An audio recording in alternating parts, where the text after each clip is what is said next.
And welcome back to our Planet Coaster 2 series, where we are building a theme park with a 100 inverting roller coaster.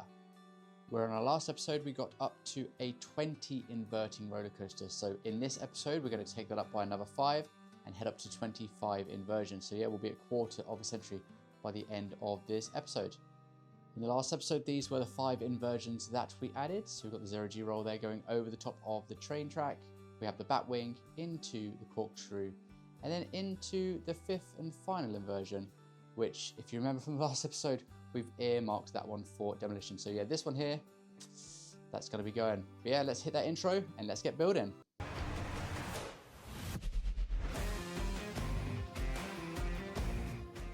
Before we go fully into construction mode and start adding those new inversions, we are actually going to close our roller coaster, hit edit, and we're going to remove this inversion. I think I'm also going to just straighten up this portion of the coaster as well, depending on whether or not that's going to clash in with the bridge, but we'll see. The plan is, I think we're going to take the coaster this way. We are going to add in that airtime hill that we spoke about in our last episode. I'm going to take it toward this piece of scenery and see if there is a way where we can squeeze the coaster underneath this little gap here. Bit of a head chopper moment. Maybe a loop. Maybe a loop. Bring it round and then connect back up to here into the launch section and then back into the inline twists. That is the plan. Let's see how we get on with that.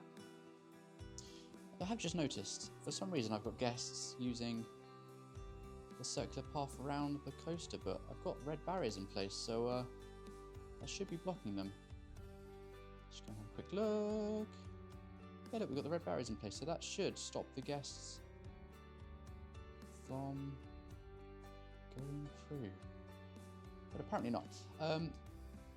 As I mentioned in the last episode, I had last jumped onto this game maybe back in September time, so I did the audio much more recent than that. So there has been a few updates. So yeah, this seems to be an update where the red barriers have stopped working, and once we have added in the coaster and shown you that, I'll go through some of the updates that we've had as well, because I think it would be quite interesting to see what this roller coaster looks like in the snow. Anyways, let's get to building.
There we go, we have our finished coaster in all of its glory.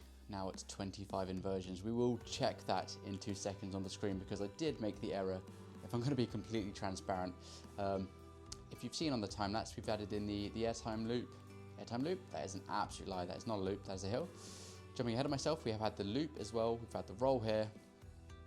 I don't actually know what you would call these. I'm going to call it a turnaround inversion, but it probably has more of an official name, so I could look and see what it's called on the game, but too lazy to do so.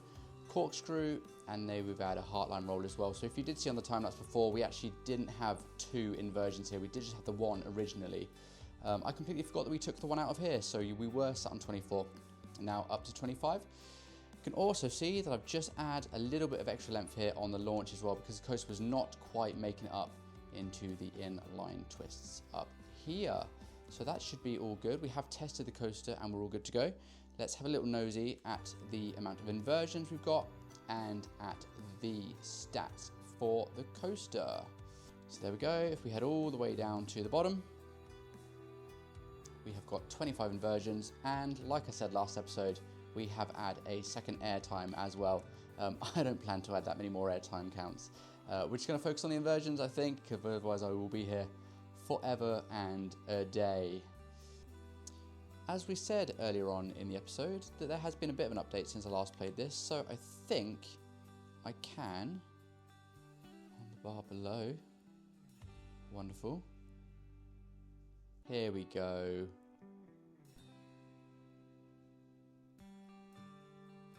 That looks pretty cool. Oh, we did some work at the front here as well. What I have noticed, if you haven't already noticed, is I'm very good at starting odd things here and there. I'm going to ignore all of this around here for the moment. And, well, the lake's frozen too. I'm so distracted. And we're going to focus on the entrance. That looks really quite cool. I do like the snow effect. I think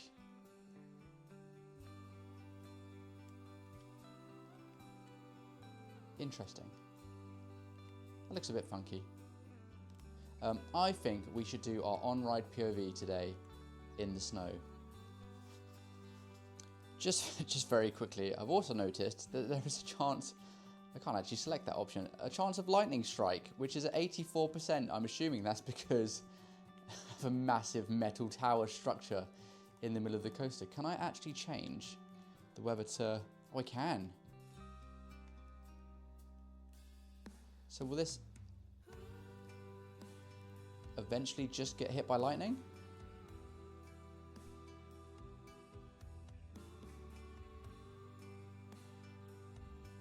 If there's somebody in the comments who has more patience than I do, could you let me know if you can actually get your roller coaster hit by lightning? If the answer is yes, then in the next episode, I will sit here and wait for the coaster to be struck by lightning. But for now, let's pop that back into the snow. Let's get that back in the station. And let's jump on for a snowy POV of a 25 inverting roller coaster. Thanks for watching, guys. I will see you again very soon.